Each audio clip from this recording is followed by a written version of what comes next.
Hello friends, आप सभी का स्वागत है एक और नए वीडियो में। आज हम लोग डिस्कस करने जा रहे हैं factor affecting the distribution of insolation, यानी कि इंसुलेशन को कौन कौन से फैक्टर अफेक्ट कर रहे हैं उसके बारे में आज हम लोग इस वीडियो में डिस्कस करने वाले हैं। सारा कुछ तो डिस्कस नहीं हो पाएगा, लेकिन जो भी डिस्कस होगा वो अच्छे से होगा। एक दो पॉइंट जो भी डिस्कस किया जाएगा इस वीडियो में, ठीक है, और बचे हुए पॉइंट्स हम लोग अगले वीडियो में डिस्कस करेंगे। तो इससे पहले हम लोग जैसा कि जानते हैं हम लोग इंसुलेशन के बारे में समझ चुके हैं, लेकिन आज भी हम लोग उसको रिवाइज करके ही आगे बढ़ेंगे, ठीक है। तो मैंने आपको बताऊंगा भी कि जो फैक्टर्स हैं वो डिस्ट्रीब्यूशन ऑफ द इंसुलेशन को कौन कौन से फैक्टर्स हैं जो अफेक्ट करते हैं उसके बारे में इसी वीडियो में पढ़ना है। तो हम दो भागों में इसको डिवाइड किए, एक प्राइमरी फैक्टर होता है, एक हमारा सेकेंडरी फैक्टर होता है।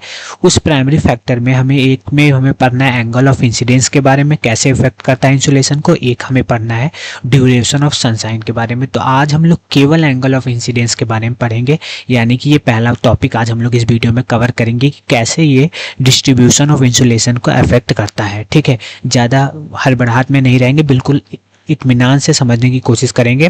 तो एक एक टॉपिक हमें क्लाइमेटोलॉजी का बहुत इंपॉर्टेंट तरीके से समझ में आएगा, बहुत अच्छी तरीके से समझ में आएगा, क्योंकि बहुत ज़रूरी है। क्योंकि क्लाइमेटोलॉजी एक ऐसा सेक्शन है फिजिकल ज्योग्राफी का जिससे क्वेश्चंस रेगुलर ईयर पे आते रहते हैं, यूपीएससी में हो चाहे यूपीपीसीएस में हो, ठीक है।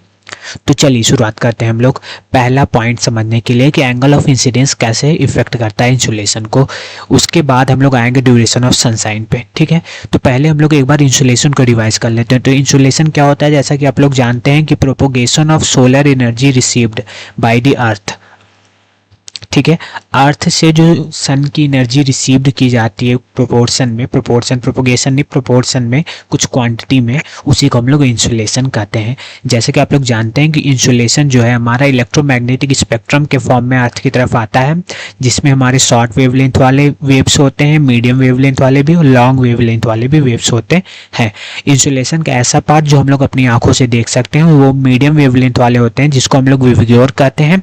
और जो शॉर्ट वेवलेंथ वाले उसमें पार्ट्स होते हैं जैसे gamma rays, X rays, UV rays, और लॉन्ग वेवलेंथ वाले इंफ्रारेड, माइक्रोवेव, रेडियो वेव, ये सब इंसुलेशन में प्रेजेंट होते हैं, कुछ कम क्वांटिटी में, कुछ ज़्यादा क्वांटिटी में। जिसको हम लोग आंखों से देख सकते हैं वो हमारा विवग्योर होता है, जो मीडियम वेवलेंथ वाला होता है। वेवलेंथ फ्रीक्वेंसी से कैसे रिलेट करता है, वेवलेंथ और फ्रीक्वेंसी हमारा इन्वर्सली प्रोपोर्शन होता है आपस में। वेवलेंथ अगर बढ़ेगा तो फ्रीक्वेंसी हमारा घटेगा, ठीक है। इस जैसा कि आप लोग जानते हैं कि रेडियो वेव का लॉन्ग वेवलेंथ होता है, वेवलेंथ ज़्यादा होता है, लॉन्ग वेवलेंथ होता है, तो इसकी जो फ्रीक्वेंसी है वो भी कम होगी, ठीक है। इसी तरह इंसुलेशन हमारा यही इंसुलेशन में यही वेव्स पाए जाते हैं। इसके लिए ये इलेक्ट्रोमैग्नेटिक स्पेक्ट्रम के फॉर्म में अर्थ की तरफ में आता है। तो कुछ प्रोपोर्शन ऑफ इंसुलेशन जो हम लोग, कुछ प्रोपोर्शन ऑफ सोलर एनर्जी जो हम लोग एब्जॉर्ब करते हैं, मतलब जो रिसीव्ड करती है अर्थ, जो ट्रैप करती है, समझ सकते हैं, ट्रैप तो नहीं करती, मतलब करती है लॉन्ग वेव रेडिएशन को, लेकिन जो भी एनर्जी रिसीव्ड करती है अर्थ वही हमारा इंसुलेशन कहलाता है, ठीक है। तो चलिए अब हम लोग पहला पॉइंट समझते हैं कि एंगल ऑफ इंसिडेंस कैसे अफेक्ट करता है किसको, इंसुलेशन को। अलग अलग एंगल ऑफ इंसिडेंस कैसे इफेक्ट करता है इंसुलेशन को, वो हम लोग समझते हैं कि किस जगह इंसुलेशन ज़्यादा होगा, कम होगा, कैसे एंगल ऑफ इंसिडेंस इफेक्ट करता है। तो एक चीज़ आप लोग जानिए, जैसे ये हमारा सरफेस है, अगर इस पर डायरेक्ट सन की रेज पड़ेगी इतने ही सरफेस, इतने एरिया में ही, तो ये हीट ज़्यादा एब्जॉर्ब करेगा, इंसुलेशन इस पर ज़्यादा पड़ेगा, ठीक है।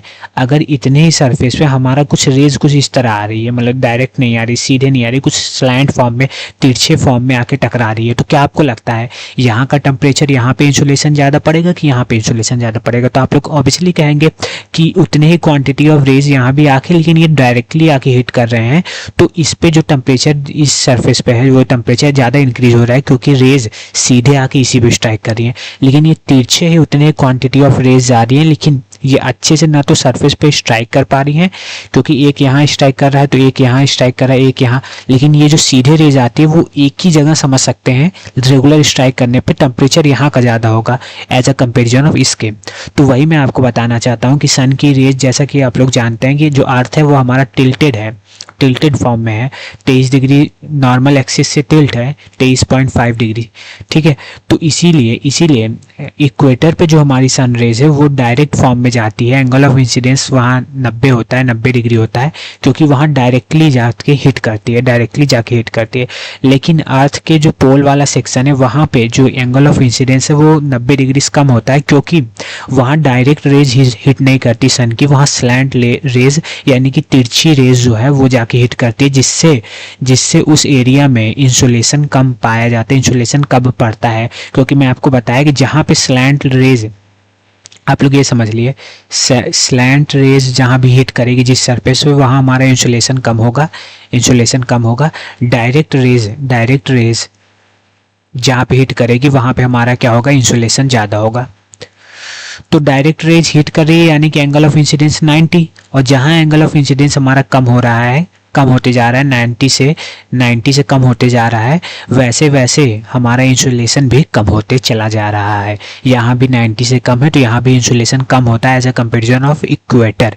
तो इसीलिए इक्वेटर से पोल की तरफ जैसे जैसे हम लोग जाएंगे एंगल डिक्रीज होता रहेगा, स्लैंट रेज बढ़ता रहेगा, यानी कि डायरेक्ट जो रेज स्ट्राइक करती है वो कम होती रहेंगी, जिसके कारण हमारा इंसुलेशन भी डिक्रीज होता रहेगा। तो ये तो रहा हमारा एंगल ऑफ इंसिडेंस कैसे इफेक्ट करता है इंसुलेशन को, ठीक है। आशा करता हूँ कि आपको समझ में आया होगा बिल्कुल अच्छे से और इत्मीनान से आपको बताया कि जहाँ भी स्लैंट रेज यानी कि स्लैंट फॉर्म में, मतलब direct form of the rays, जो डायरेक्ट फॉर्म ऑफ रेज है वो ही स्ट्राइक नहीं करेगी जिस सरफेस पे, वहाँ पे इंसुलेशन कम होगा। तो पोल के साइड हमारी स्लैंट रेज जाके स्ट्राइक करती हैं सन की, वो डायरेक्ट रेज जाके नहीं स्ट्राइक करती, डायरेक्टली नहीं स्ट्राइक करती, स्लैंटिंग रेज स्ट्राइक करती हैं, जिसके कारण पोल की साइड वो क्या है, इंसुलेशन कम होगा। इक्वेटर की साइड डायरेक्ट रेज वो हीट करती है, इसी कारण इक्वेटर की साइड में हमारा इंसुलेशन ज़्यादा होगा। तो इक्वेटर से पोल की तरफ जब भी हम लोग बढ़ेंगे तो हमारा क्या, इंसुलेशन घटता रहेगा, ठीक है। तो आशा करता हूँ मैं आपको एंगल ऑफ इंसिडेंस कैसे इफेक्ट करता है, क्या किसको, हमारे इंसुलेशन को, वो मैं आपको समझा पाया हूँ। एक प्रश्न क्या आपके लिए मैं दिमाग में छोड़ के चला जाता हूँ, मतलब आपके लिए छोड़ के चला जाता हूँ, क्या सन की रेज यहाँ से देखने से तो ऐसा ही लग रहा है कि साल भर डायरेक्टली सन की रेज हिट करती है इक्वेटर को, क्या ऐसा है? Will sun be overhead to equator throughout the year? पूरे साल भर क्या डायरेक्ट रेज इक्वेटर पे पड़ती रहती हैं? ओवरहेड का मतलब है डायरेक्टली पड़ना, ऐसा है? बिल्कुल नहीं। क्यों नहीं है, मैं आपको सब कुछ बताऊंगा। देखने पे तो यहाँ पे ऐसा ही लग रहा है कि डायरेक्टली सन की रेज बस डायरेक्टली इक्वेटर पे पड़ती है, ऐसा कुछ नहीं है। मैं आपको जब बताऊंगा सनशाइन के बारे में, ड्यूरेशन ऑफ सनशाइन के बारे में, वो कैसे इफेक्ट करता है इंसुलेशन को, तो उसी में हम लोग विंटर सोलिस्टाइस और समर सोलिस्टाइस के बारे में पढ़ने वाले हैं, जिसमें आपको क्लियर हो जाएगा कि साल भर में कैसे इंसुलेशन एक जगह से दूसरी जगह हिट करता रहता है। तो आशा करता हूँ पहला पॉइंट आपको एंगल ऑफ इंसिडेंस कैसे इफेक्ट करता है इंसुलेशन को समझ में आया होगा। तो आज के लिए इतना ही।